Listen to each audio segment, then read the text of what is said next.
Hey guys, welcome to my first video. Today I'm going to teach you guys how to flip cars without much effort at all, and how you can do it without needing any skills or any prior requirements other than maybe a $150 toolbox. Because this is my first video, I've definitely forgotten to record a few parts of the process, and as a result I haven't been able to show you everything. But in this video, I'm definitely still going to show you how you can get a car that nobody wants, that's destined for the scrapyard, and turn it into a car that anybody would be proud to own and buy. And not only do I find this process incredibly rewarding, it's also incredibly profitable. So stick around and watch while I show you how I started. So messing around on Facebook Marketplace, I stumbled across this ad, 2004 Nissan Maxima. Not only are these cars incredibly nice to look at, they're also very reliable. And as a result, I always keep my eyes out for these. So taking a look at these photos, you'll notice that the car actually looks pretty good. But then on second glance, you see these photos. And this is the reason why it struggled to sell. So I'm looking at this and I'm thinking, is there frame damage? Is there anything else that needs to be repaired other than just a panel? Then I see this photo. It's a photo of the lower rear left-hand control arm. And it's bent real bad. I'm starting to get the vibe that this seller might have just driven home from the pub every single day. I also notice a huge smash in the rear windscreen. So this car is definitely not safe to drive. Upon looking at the description, I noticed the car only had 214,000 kilometers, had some rego, and also had the full leather interior. The seller also mentioned that it was run up a curb, which explains the rear lower control arm issue. None of these things actually scare me. In fact, they make me want to buy the car more, because it's more likely that other people aren't interested in the car due to the damage. So I have more bargaining power when I go to negotiate. I know this guy's sick of looking at his car, so immediately I go and look at Cars Guide to see what kind of prices people are looking for online. Type in 2004 Nissan Maxima TIL, which happens to be also the top of the range for that year. So I know if I clean this car up, I can price it anywhere up to around $6,000.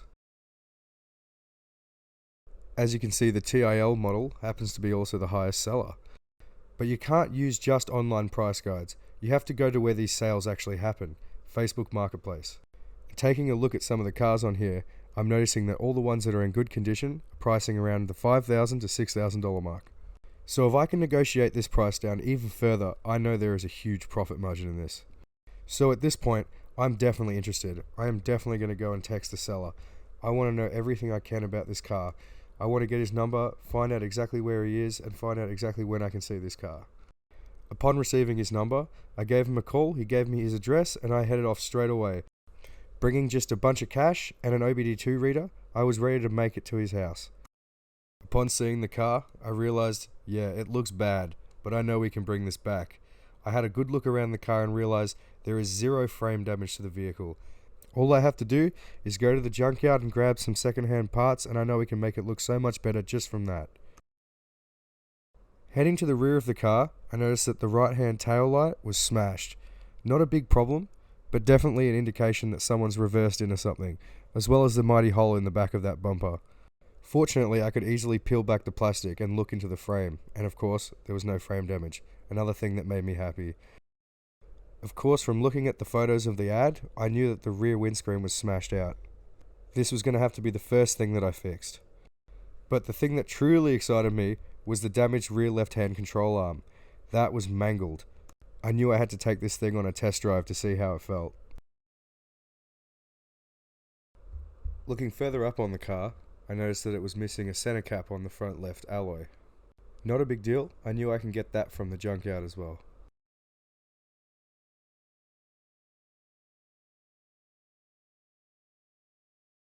Overall, not too bad. Heading onto the inside, I noticed straight away that there was a huge rip on the leather. The interior was filthy, and everything was grimy. Nothing we couldn't handle, but I knew that I had to clean it up real good. In Australia, we have a thing called a roadworthy certificate. Basically, that's like the MOT from the UK. In other words, it basically ensures that the car is safe and reliable for the next buyer. If you sell a car without a roadworthy certificate, you have to sell it significantly cheaper because no one trusts the car. They know they have to do the work themselves. Whenever you sell a car, you should always do it honourably. And in my case in Australia, that means getting a roadworthy certificate to build trust with the buyer.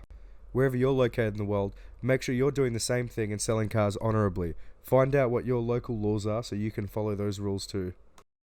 Now, after looking at the car and test driving it, I knew straight away that I wanted it. So I threw him out an offer that was $700 less than he was asking, $800.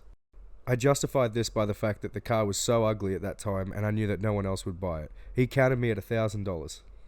But we both knew he'd take a little less because he wanted to get rid of it. I stuck my hand out and offered $900. He shook my hand and we had a deal. I immediately drove home and started writing myself a list of fixes. The first thing was definitely going to be the rear windscreen. There was no way that thing could be kept outside for more than a day without water filling the whole car. I also wanted to tackle the rear bumper and the tail light. It was so smashed up that I couldn't drive around with that thing for long. I also needed the rear lower control arm, otherwise this car was way too unsafe to drive. So I called my local automotive glass man and asked him to come as soon as he had a moment available. He then told me he'd be there in a few hours, so I said in the meantime, I'm going to head up to the local junkyard and see what parts I can find. Bringing just a cheap toolbox and a couple of other power tools, I found all the different parts I needed for the urgent repairs. I found a silver bumper that was in very good condition other than a few scratches. But that's nothing that a little bit of silver touch-up paint won't help. I also found a perfect match tail light that was in excellent condition, along with the replacement center cap for the alloy that I showed you before. And most importantly, a replacement control arm for the busted ass one that was in the back. And all this only cost about $150. Soon after, my glass guy arrived with the new windscreen and he was ready to install it. All this only cost $375. For a high quality windscreen like this, that was a great deal. And it only took him about 20 minutes to install. I knew that I wanted to get this car done right, so I jumped in the car as soon as the repair was done and I head straight to my local trusted mechanic. Straight away we put it up on the hoist and took a look at that busted ass control arm. As you can see, it's super bent. This is not a safe thing to drive. 3 bolts later, we took the old one out and put the new used one in, and just like that, the car is safe to drive again. Moving on to some cosmetics, I took the rear bar off and everything looked great, so I was able to install the new used one and it fit perfectly. Next was to reinstall the taillights.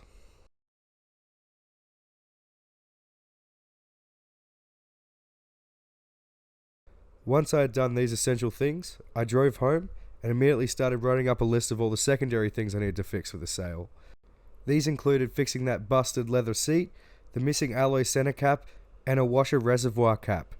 It also required a full interior detail, vacuum, carpet shampoo, extraction, leather conditioning, plastic protectant, and the glass being cleaned.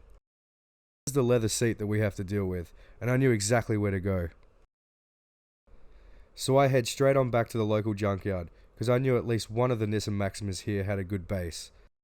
This happened to be the only one with a good base, and unfortunately the top was ripped, so I knew if I took the bottom off, I could splice it with the old one. Using just a 14mm socket and a ratchet, I got the seat out, then I separated the base from the top. I didn't get this on camera, but I also grabbed a spare washer reservoir cap. I then did the easiest fix in the whole car, and I placed the spare alloy center cap on the wheel. And that left us with this horrible interior. Yes, I knew we could fix it, but it did not look good. Due to this being my first video, I may have forgotten to film quite a few parts of this process, but effectively we vacuumed it and then we hit it with a carpet cleaning solution, drill brushed it, and then extracted it with a very basic extractor, and it came out really good. I knew before I started doing some finer detailing on the exterior I should put a little bit of touch-up paint on there. It's not going to fix it, but it definitely make it look less like an eyesore. Buying this bumper from Nissan would cost anywhere over $1,000. Doing it this way saves a lot of money, and it doesn't actually lower the price of the vehicle, as long as you can make it look presentable. The ultimate goal here is to make people want to buy your car because it looks nice, but it's also because it's very reliable. If you do your work correctly, word of mouth will get you so many sales. And as I said before, I forgot to film a whole heap of stuff, so I'll let you imagine me cleaning the inside and outside of this car and getting it ready for photos.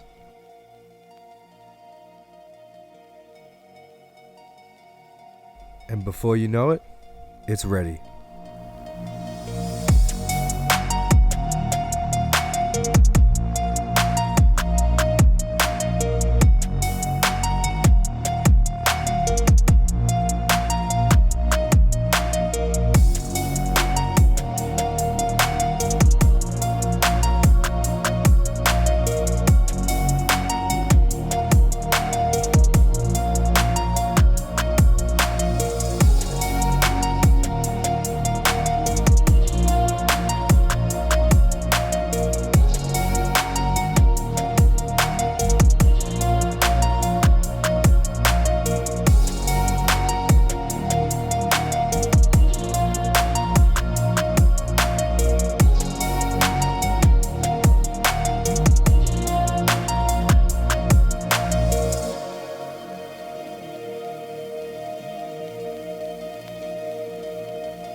So here we are, the car's up for sale.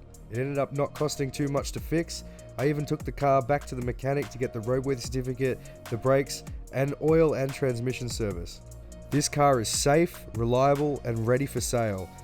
That night I received a message, actually more like 10, and I met up with a young fella who wanted to buy the car. And with only $2,302 invested, I knew I could negotiate a little bit with him. We agreed at $5,300. That leaves me with a net profit of $2,998 cash. With only 12 hours invested, that's $249.83 per hour.